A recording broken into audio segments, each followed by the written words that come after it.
have to borrow money. Ugandans have money within themselves that they can actually lend to the government. Yeah. Yes. Let's say I can maybe it is the bonds that people do not even understand or even are afraid of because it looks too financial for most people. So yeah, but it's the simplest. It's the simplest of it. Like I can give an example. Let's say we wanted to build. Let's say the government or the municipality. Let me use municipalities.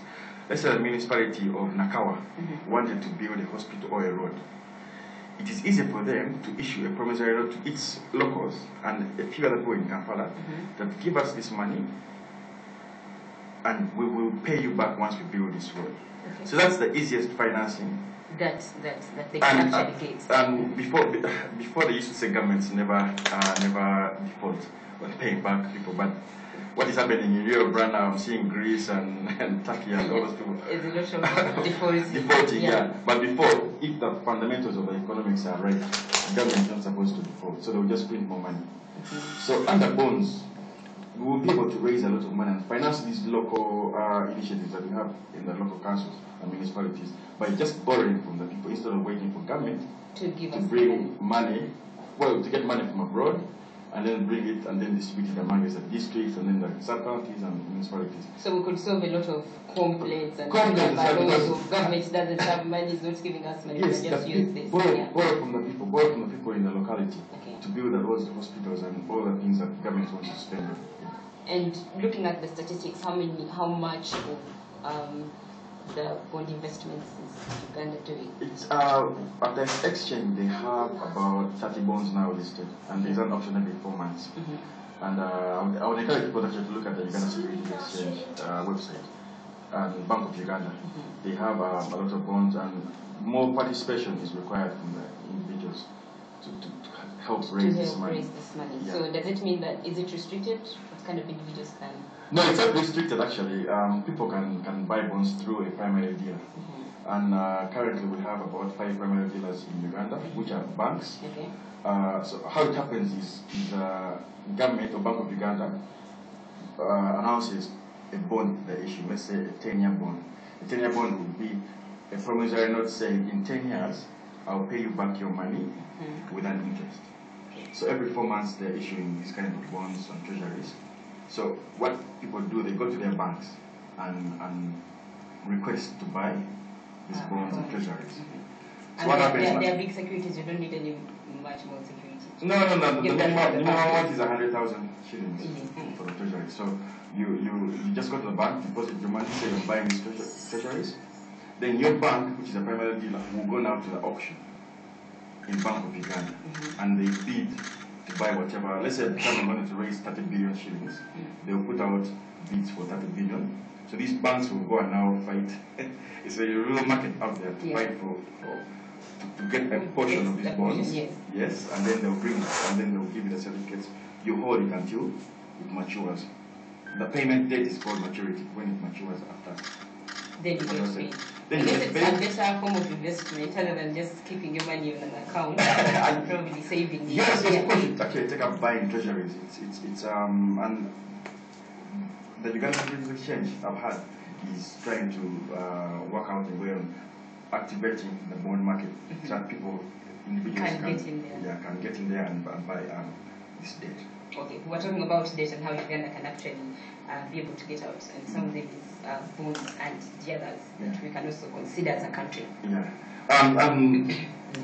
If you look at Uganda's debt, it's about 21. Last year's 2010 was about 21% of its total GDP. In 2009, I think it was 20%, so it raised a little bit. Talking about $2 trillion in debt. Uganda is. But we still borrowing. We're still borrowing actually, and we are called HIPIC. Oh. You know what that is? HIPIC is highly indebted poor countries. We're not only poor, but we're also highly indebted. There are poor countries like South Africa coming up, Kenya, India coming up. Then there are poor countries who are prepared to manage the debt. Of course, we're in a bracket of HIPIC.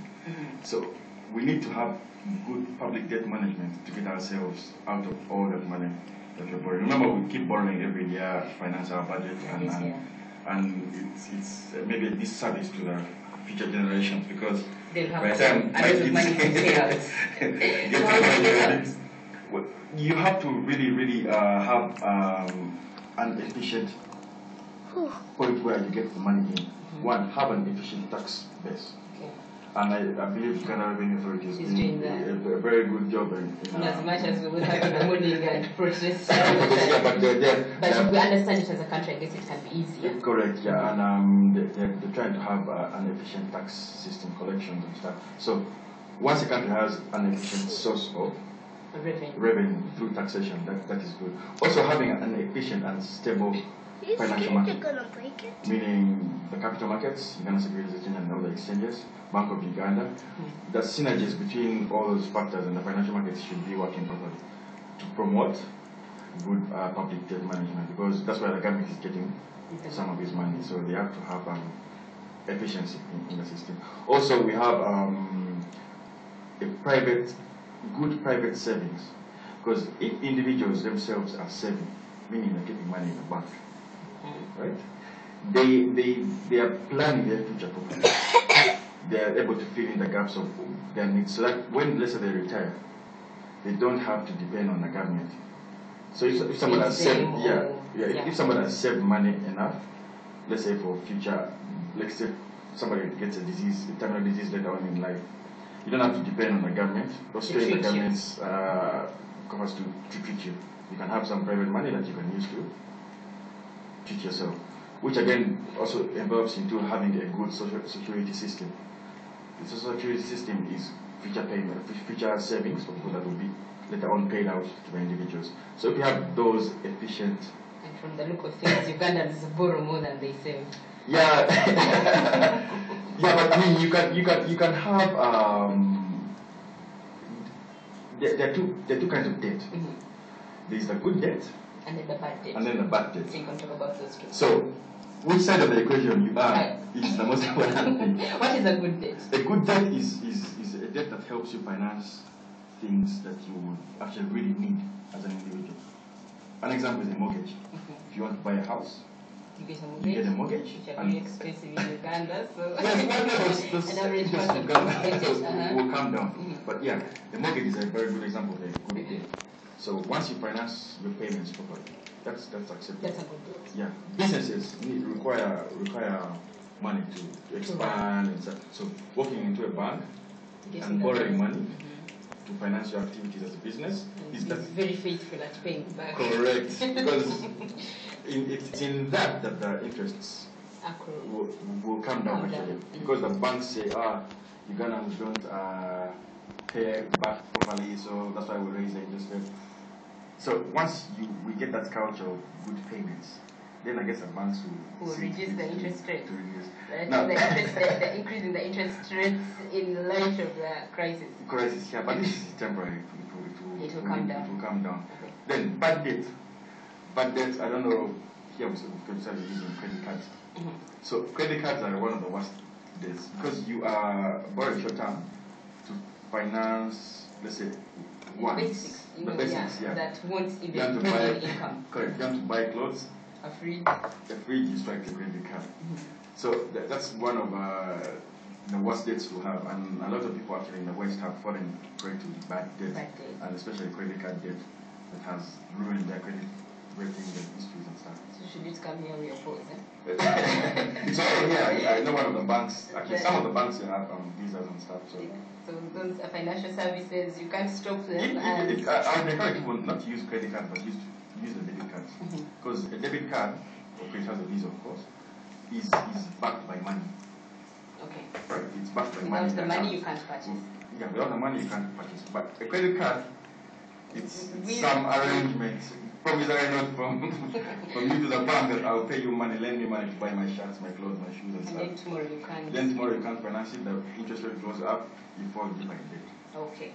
I also want to talk about debt as a tool for wealth creation. Yes. Is it a tool for wealth creation? Yes, it is. Like I said in the beginning, if businesses want to expand, you have to actually acquire debt. So debt is good if it's well managed. Yeah. So a business will go out and get a loan facility from the bank, and if it's servicing it properly, then it's good, because that's the only way it can get let's say, I don't want to call it quick money, but access to funds Yes. to develop their short-term needs and business ideas or whatever they want to do short-term.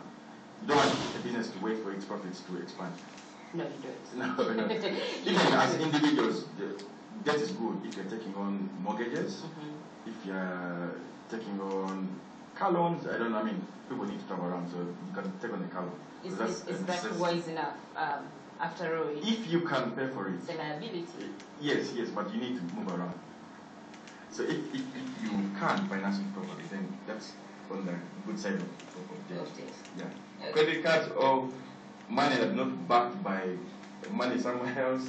It's terrible. Yeah, it's terrible. There's also people running to money lenders. I don't know. Who are so many around town. There are so many around people town. are getting into it as a business. Correct. But there's regulations on how much interest rate money lenders can charge. But a lot of people don't know about that. Hopefully I don't get shot by money lenders. We know about that, but you see they're charging up to 30%, 20%. Yeah, there's a requirement. I couldn't be quoted, but it doesn't exceed, I think, 15% on how much money they lend you. But again, you have to look at the scenarios or mind frame that these people go to, these money lenders. They are going there desperately. So if somebody throws a percentage in there, they don't think about it, they think about getting the money and solving whatever problems they have. Okay. Yeah. So the rest are detailed. The rest are detailed until they come and possess your house, possess your car, possess your belongings. Then you remember, oh, this was not a high interest rate, but there are laws safeguarding the consumer, the borrowers. People should research on this, but it's not more than 15%.